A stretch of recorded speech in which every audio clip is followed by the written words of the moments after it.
seen biir Alboury TV tey ñag ñi ngi fii nii ci Touba ci inondation yi nga xamante ni moo fi am mën mi nga xamante ni moo sonal askan wi ñu jàkkaarloo jëwriñ Khadim Taysir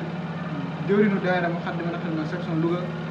mu ànd ak waa daayira Moukhaddamatoul Khidma section Louga ñëw fii ci ngir dimbali ñi nga xamante ne ñoo loolu mën mi ñu koy laaj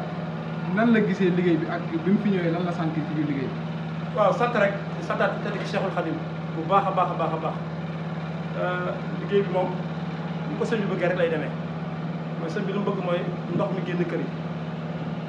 taal bi mën a delluwaat seen i kër incha allahu ci kàttanu yàlla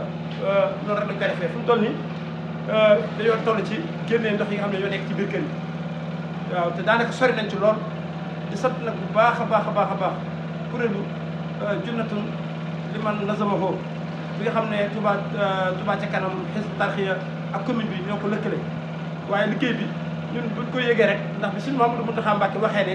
moom moo leen di ñeenteel ci lañ dugg ci biir sëñ bi ñun ba tax na kon amuñu leen lu ñuy xaar ñu takk suñuy bagage ñëw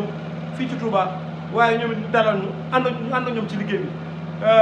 fii nga xam ne fi la nekk ni muy pencum seen soin bi kër yi nga xam ne taana fi diiru ñu ñëw fi ba léegi mën na ne lu doon ci ay kër yu takko takku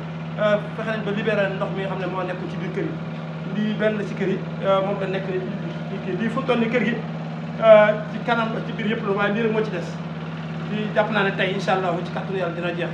ñu ngi santaat bu baax a baax a baax di wax ne lii xéwal la ndax nataa ñuy gàmmu réew mi yëpp dafa amoon maral te maral googu kontoon bekkoor wàcc ci réew mi kon nii rek la mën a demee jërëjëfati Cheikhul Khadim jërëjëfati Cheikhul Khadim loolu dañoo mujj bëgg ci bâtiment yi pour ndox mi mën a jëriñ bu ko defee ndox mi am fu mu jaar pompe yi moom daa ko indi pompe su nee ba des tuuti nag ñu da koo ŋàcc incha allah ci kàttanu yàlla waaye du yàgg léegi ndox mi jeex incha allah